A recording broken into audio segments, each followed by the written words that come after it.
Hi bro, ఎలా ఉన్నావు? Hi bro, ఏం సంగతి బాగేనా? హాయ్ బ్రో, ఏం సంగతి? ఇంకెలా ఉన్నావు? ఏముంది బ్రో, పోతే డ్యూటీకి వస్తే ఇంటికి. మరి నేను ఎట్లా డ్యూటీ? నాకు తెలియదు ఏముంది బ్రో, వర్క్ లోడ్ అంతే. టైమింగ్స్ ఎట్లా ఉన్నాయి బ్రో? నీకు తెలుసుగా బ్రో, 8 అవర్స్ ఉంటాయి, 10 అవర్స్ ఉంటాయి. ఒక నిమిషం. హలో అమ్మ, చెప్పమ్మా. తాతయ్య బాగాలేదా? అవును, నాన్న హాస్పిటల్ వేసుకొని చెప్పు. అదేంటమ్మా నన్ను రమ్మంటావు? నీకు తెలుసుగా నాకు లీవ్ ఇయ్యరని. సర్లే, ఒకసారి అడిగి చూస్తాను. ఏంటి బ్రో, ఏమైంది? అమ్మ ఫోన్ చేసింది, ఏదో టెన్షన్, ఏదో హాస్పిటల్ అంటున్నావు. తెలిసింది అబ్బో, తాతయ్య బాగాలేదు, హాస్పిటల్ తీసుకెళ్ళాలంట. నాకేమో తెలియదు హాస్పిటల్ తీసుకెళ్ళాలంటే. నన్నే రమ్మంటుంది.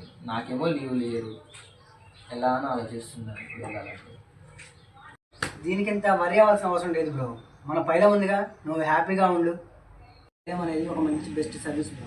మనవాడు తాతయ్యం చేసేపోయి కేర్ ఎట్లా తీసుకొస్తాడో అంతే రెస్పాన్సిబిలిటీగా, అంతే సేఫ్గా హాస్పిటల్ తీసుకుపోయి చెకప్లు చేపించి తీసుకొని వస్తారు. నేను కూడా మా తాతని ఒకసారి పంపించాను, ఒకసారి నువ్వు కూడా ట్రై చేయి. మంచి టైంలో మంచి సజెషన్ ఇచ్చావు. నేను కూడా ఒకసారి పైలట్ని ట్రై చేస్తాను.